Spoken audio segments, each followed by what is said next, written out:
S. Chand presents Educational Video Lectures.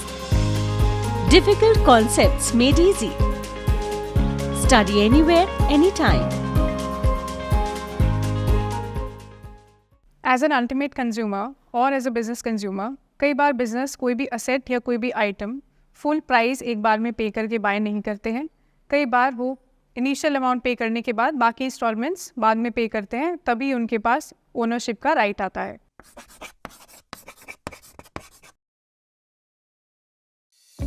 If you want to study this topic in detail, refer to these books from S. Chand Publishing and Vikas Publishing House. Link is provided in the description box. Hi, I'm Niti and I welcome you to S. Chand Academy. So in this lecture, we'll be talking about a system which is called as Accounting of Hire Purchase System. यहाँ पे दो parties होती हैं, एक हायरर और एक vendor. जब भी आप कभी भी as a normal ultimate consumer भी कुछ बाय करने जाते हैं, जिसे आप एक डाउन पेमेंट देने के बाद प्रॉमिस करते हैं कि आप लास्ट की पेमेंट्स एक पीरियोडिक पीरियड या एक पीरियोडिक गैप में करते रहेंगे, उसे हम हायर परचेज सिस्टम के अंदर अकाउंटिंग कहते हैं। द बेसिक डिफरेंस जो हम हायर परचेज सिस्टम में करते हैं वो ये है कि कोई भी आइटम या कोई भी एसेट एक बार हायर आप उसे करेंगे, उसके बाद ही उसको परचेज करने का राइट आपके पास आएगा। फर्स्ट गो में हम कोई भी एसेट या कोई आइटम परचेज नहीं कर रहे हैं।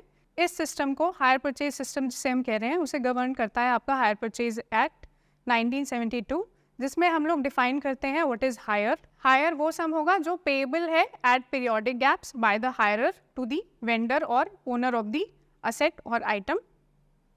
इवेंचुअली हायर परचेज हम उस सिस्टम को कहते हैं जिसमें goods are obtained on hire. Lastly section 3 of this act says कि आप जब एक बार डाउन पेमेंट करने के बाद इस इंटेंशन से अग्रीमेंट करते हैं कि आप बाद की पेमेंट भी कंप्लीट करेंगे टिल द लास्ट पेमेंट, और तब आपके पास उस असेट का या आइटम का ओनरशिप ट्रांसफ़र होगा, उस सिस्टम को हम हायर परचेज सिस्टम बोलते हैं। सो इसके अंदर बेसिकली हम एक अग्रीमेंट करते हैं, हमारे हायरर और ओनर या हायर वेंडर के बीच में एक अग्रीमेंट होता है जिसमें गुड्स को है हम पहले हायर पर देते हैं, आप कुछ एक कैश डाउन पेमेंट करके उसको यूज़ करेंगे, अपने पास रखेंगे। डिलीवरी भी आपके पास उसी कंडीशन पे या उसी एग्रीमेंट पे, इस प्री कंडीशन पे होती है that you will be paying और keeping the asset till the last payment. जो भी आपकी लास्ट पीरियोडिक पेमेंट होगी उस तक आप उस असेट को अपने पास रखेंगे। Possession of the goods is delivered, जो भी आपका हायर वेंडर होगा या ओनर होगा असेट का, वो प्री कंडीशन पे ही आपको गुड्स की डिलीवरी देता है। यहाँ पे ये हम लोग ध्यान में रखेंगे कि आपके पास सिर्फ गुड्स की डिलीवरी हुई है या जो भी असेट है या आइटम है उसकी सिर्फ पोजेशन आपके पास आया है। प्रॉपर्टी इन गुड्स आपके पास तब ट्रांसफ़र होती है जब आप लास्ट पेमेंट आपके अग्रीमेंट के हिसाब से, जैसा भी आपने और हायर वेंडर ने तय किया है उसके हिसाब से लास्ट की पेमेंट जब आप कर देंगे तब आपके पास प्रॉपर्टी इन गुड्स ट्रांसफ़र होता है। और एज अ हायरर और एज अ हायर परचेजर आपके पास राइट होता है, या हम कह सकते हैं आपके पास पावर टू चूज़ होता है, ये चूज़ करने के लिए कि आप एक बिफोर द लास्ट पेमेंट उस असेट को परचेज करने के राइट को डिनाई कर सकते हैं कि हम इसे लास्ट की पेमेंट देने के बाद इसे परचेज नहीं करना चाहते, हमने इसे अभी जितना यूज़ किया है हम उसको उतना ही यूज़ करेंगे। देयर आर सर्टेन टर्म्स जो हम हायर परचेज सिस्टम में यूज़ करते हैं continuously with every illustration and every problem, जहाँ भी हम कॉन्सेप्ट्स को क्लियर करना चाहते हैं। फर्स्ट इज आर हायरर, जिस व्यक्ति ने पोजेशन लिया है गुड्स का ऑन हायर, या फिर एक लमसम अमाउंट दे के या फिर एक इंस्टॉलमेंट पेमेंट सिस्टम क्रिएट करके, उसे हम हायरर बोलते हैं। Owner of the goods is someone who has or has let or delivered the goods or the asset to the hirer on a precondition of payment of some price. Price under the hire purchase system is जो भी आप पे करेंगे vendor को, that is including the deposit, कि जब आप उसे सिर्फ अग्रीमेंट करने से पहले डिपॉजिट दे रहे हैं कि हम इस अग्रीमेंट को करेंगे, वो प्राइस, उसका कैश डाउन पेमेंट प्लस जो भी आप इंस्टॉलमेंट विद इंटरेस्ट पे करेंगे, that is considered as the price of that item और दैट असेट। तो आपका जो हायर परचेज का प्राइस है वो होता है आपका कैश का प्राइस प्लस इंटरेस्ट आपके जो रिमेनिंग कैपिटल पे या रिमेनिंग प्रिंसिपल पे होगा, that is the hire purchase price.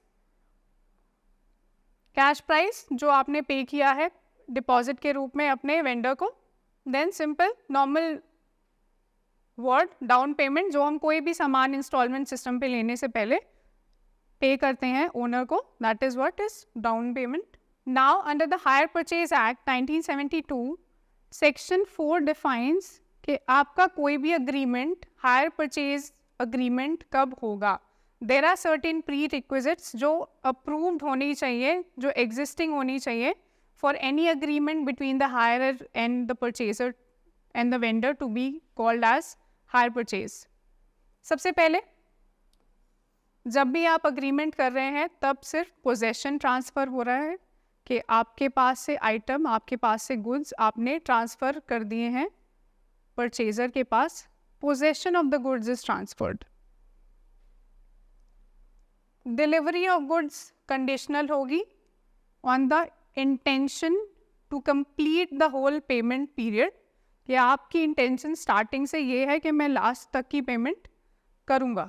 उस अग्रीमेंट के रिस्पेक्ट में आप एक इनिशियल पेमेंट कर रहे हैं या कर चुके हैं टू द वेंडर।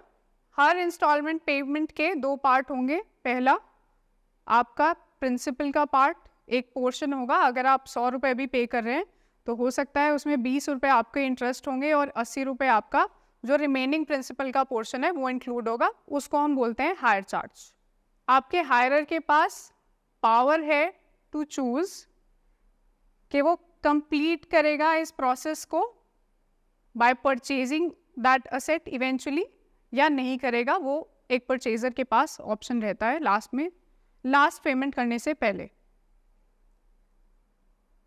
लेकिन यहीं पे अगर आपका हायरर, जैसे आपने किसी से असेट ली और इंस्टॉलमेंट सिस्टम, लास्ट पेमेंट करने से पहले आपने उसे किसी और को यूज़ करने के लिए दे दिया या आपने उसे किसी और को सेल कर दिया, उस केस में वेंडर के पास ऑप्शन होता है that without paying any compensation वो परचेजर को बिना किसी कॉम्पनसेशन के, भले ही उसने 10 पूरी इंस्टॉलमेंट कर दी हो अपनी, वो बिना किसी कॉम्पनसेशन के अपना एसेट वापस ले सकता है। So we'll take a quick break here. Till now we have discussed कि हायर परचेज सिस्टम होता क्या है, उसकी बेसिक रिक्विजिट्स क्या होती है। Now quality learning is easily available at your doorstep. S. Chand Academy brings detailed lectures based on UGC curriculum as per the New Education Policy 2020. So do not forget to subscribe to the S. Chand Academy and access the wide world of knowledge conveniently sitting within the comfort of your home. Stay connected and keep watching S. Chand Academy. Happy learning! Welcome back to S. Chand Academy after a short break. Till now in this lecture we have discussed कि hire purchase agreement होता क्या है, उसके basic requisites क्या है, कि आप जब किसी भी अग्रीमेंट को हायर परचेज अग्रीमेंट कब कहेंगे, उसकी बेसिक रिक्वायरमेंट्स और बेसिक टर्मिनोलॉजी जो हम हायर परचेज सिस्टम के अंदर यूज़ करते हैं। Now we'll discuss the basic benefits that a hirer has and a vendor has of entering into an agreement in this system. जब हम बोल रहे हैं कि हम एक डिपॉजिट दे के कोई एसेट यूज़ कर सकते हैं, कोई आइटम यूज़ कर सकते हैं, उसकी ओनरशिप ले लेंगे बाद में, जब भी आप सारी पेमेंट्स कर देंगे, तो कोई भी कंज्यूमर, बिजनेस कंज्यूमर हो या कोई अल्टीमेट कंज्यूमर हो, इस अग्रीमेंट में एंटर कब करेगा या उसको होने वाले बेनिफिट क्या है या वेंडर को इससे क्या बेनिफिट होगा।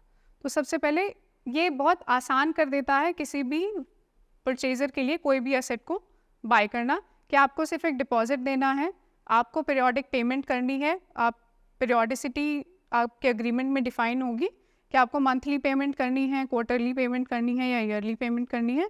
तो उस पीरियोडिसिटी के अकॉर्डिंग हम अपनी क्षमता के अनुसार पेमेंट कर देंगे और एंड में हमारे पास ये ऑप्शन भी रहेगा कि हम उस एसेट को परचेज़ कर सकें। तो सबसे पहली चीज़, it makes buying an asset a very easy task by making payments or by breaking the payments into easy installments. Secondly, सारी पेमेंट्स करने के बाद या सारी इंस्टॉलमेंट्स पे करने के बाद purchaser will have the right to buy that asset. आप उसकी ओनरशिप भी ले सकते हैं, अभी तक आपके पास पोजेशन था उस एसेट का। सारी पेमेंट्स करने के बाद you can also claim the ownership of that asset. As a hirer, हालांकि आपने सारा पैसा पे करके उस एसेट को अभी तक खरीदा नहीं है, लेकिन एज अ हायरर और एज अ परचेजर आपके पास पूरा बेनिफिट रहता है कि आप उस एसेट के ऊपर होने वाले डिप्रिसिएशन को क्लेम कर सकें।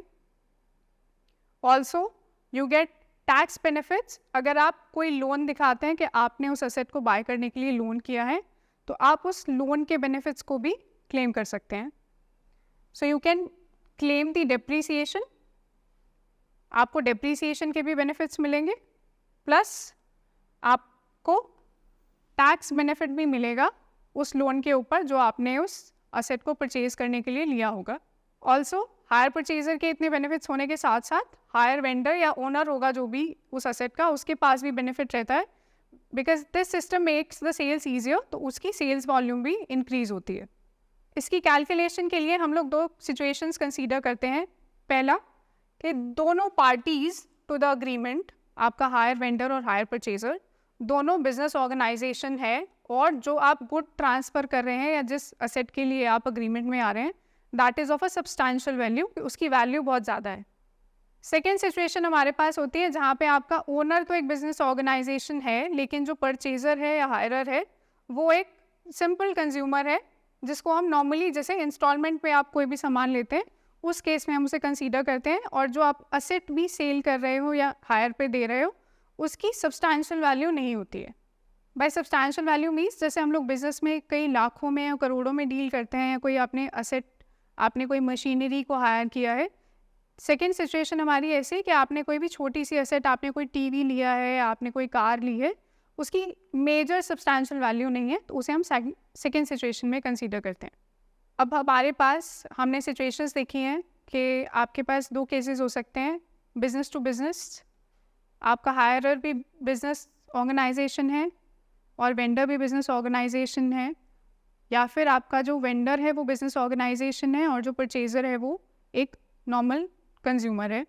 उस केस में हमारे पास कुछ मेथड्स होते हैं पूरे सिस्टम को रिकॉर्ड करने के लिए, जिसमें पहला जो सिस्टम हम लोग पढ़ रहे हैं वो है कैश प्राइस मेथड, जिसमें आप जब असेट परचेज करने के लिए हायर पर लेने के लिए जाएंगे तब असेट के अकाउंट को डेबिट करेंगे उस कैश प्राइस से जो उस असेट का होगा, including all the instalment amount.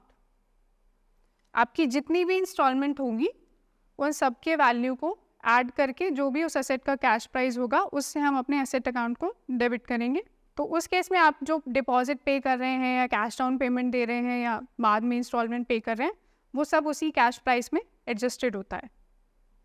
Second हमारे पास मेथड होता है इंटरेस्ट सस्पेंस अकाउंट या इंटरेस्ट सस्पेंस का method.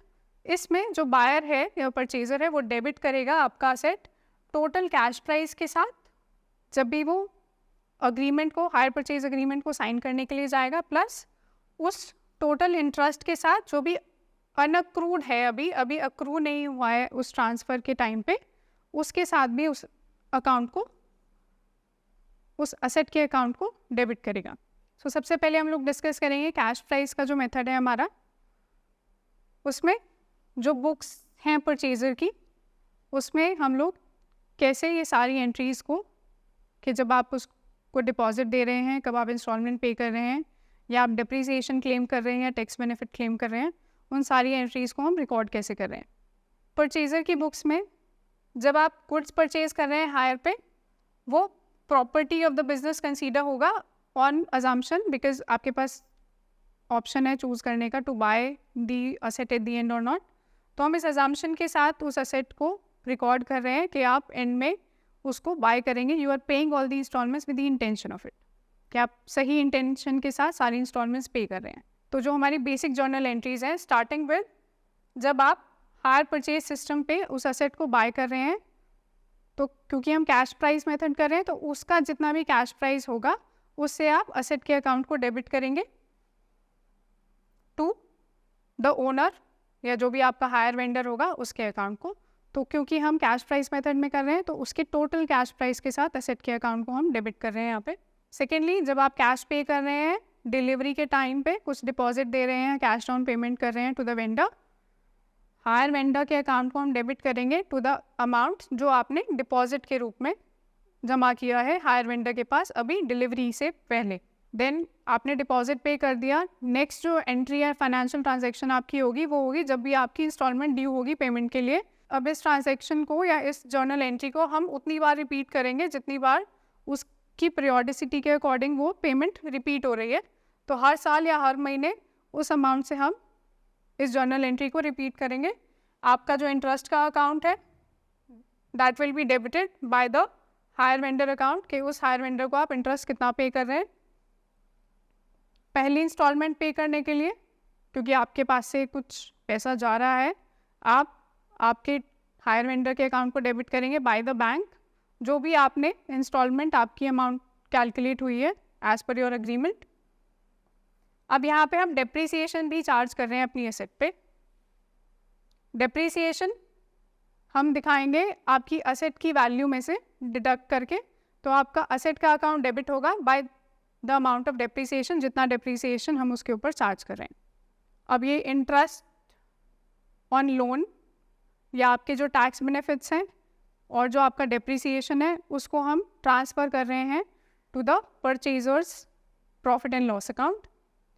That will be P&L account debited to interest and to depreciation account. अब सेम माइन के लिए, सेम अग्रीमेंट के लिए ओनर की बुक्स में जो एंट्रीज होंगी, जब आपने गुड्स सेल किए टू द परचेजर या हायरर के अकाउंट को डेबिट करेंगे with the sales as a normal sale. जब उसे ट्रीट कर रहे हैं तो आप परचेजर के अकाउंट को डेबिट करेंगे टू सेल्स, और इस अकाउंट को जो हमारा सेल्स का अकाउंट है उसको हम इवेंचुअली क्लोज कर देते हैं by transferring that amount to the normal trading account of the vendor. तो ये जो आपने हायर परचेज एग्रीमेंट में सेल की है इसको इवेंचुअली हम ट्रेडिंग में क्लोज कर देते हैं उस पूरे अमाउंट को ट्रांसफ़र करके। सेकेंडली, आपने जैसे हमारे परचेजर ने पेमेंट की थी on at the time of delivery, hire vendor को कैश मिल रहा है at the time of delivery, so उसका कैश अकाउंट या bank account debit to the hire purchaser's account उस अमाउंट के साथ। जब आपका इंटरेस्ट ड्यू होगा पहली इंस्टॉलमेंट पे, हायर परचेजर के अकाउंट को डेबिट करेंगे with the amount of interest जो ड्यू हो रहा है। इसके बाद हम जब भी हमारी इंस्टॉलमेंट ड्यू होगी हर बार उस एंट्री को रिपीट करेंगे। जब आपको अमाउंट रिसीव हो गया है इंस्टॉलमेंट का, कैश बढ़ गया आपके पास, कैश या bank account debited to the hire purchaser's account. Last में जो भी आपके पास बैलेंस बचेगा इंटरेस्ट का उसको हम ट्रांसफ़र कर रहे हैं to the profit and loss account, because income है हमारी। तो इंटरेस्ट अकाउंट आपके प्रॉफिट एंड लॉस अकाउंट के डेबिट साइड में जाएगा क्योंकि वो इंक्रीज़ कर रहा है बाय दैट अमाउंट, तो उस अमाउंट से हम अपने प्रॉफिट एंड लॉस अकाउंट को डेबिट कर देंगे। So in this lecture we have discuss the basics of hire purchase system. आप कब किस सेल को या किस अग्रीमेंट को जो आपके हायरर और वेंडर के बीच में हो रहा है उसे हायर परचेज सिस्टम बोलेंगे या उसको वैसे ट्रीट करेंगे जैसे वो हायर परचेज एग्रीमेंट हो। उसकी बेसिक रिक्वायरमेंट्स हमने पढ़ी हैं, जो बेसिक टर्मिनोलॉजीज़ हम यूज़ करते हैं as hirer, vendor, hire charge, hire purchase agreement, इनका मीनिंग क्या है, कुछ मेथड्स जो हम यूज़ करते हैं जिसके अकॉर्डिंग हम अपनी फाइनेंशियल ट्रांजैक्शंस को रिकॉर्ड करेंगे हायर परचेज सिस्टम में, और कैश प्राइस मेथड के अंदर हम परचेज़र और वेंडर की बुक्स में इस पूरी ट्रांजैक्शन को ऑफ बाइंग, आज जब आपका इंटरेस्ट पहले ड्यू हो रहा है और आपकी इंस्टॉलमेंट ड्यू हो रही है, पेमेंट्स हो रही हैं, उसको हम रिकॉर्ड कैसे करेंगे। Thank you. If you want to study this topic in detail, refer to these books from S. Chand Publishing and Vikas Publishing House. Link is provided in the description box. If you found our video interesting, please like, share and subscribe. And do not forget to press the bell icon.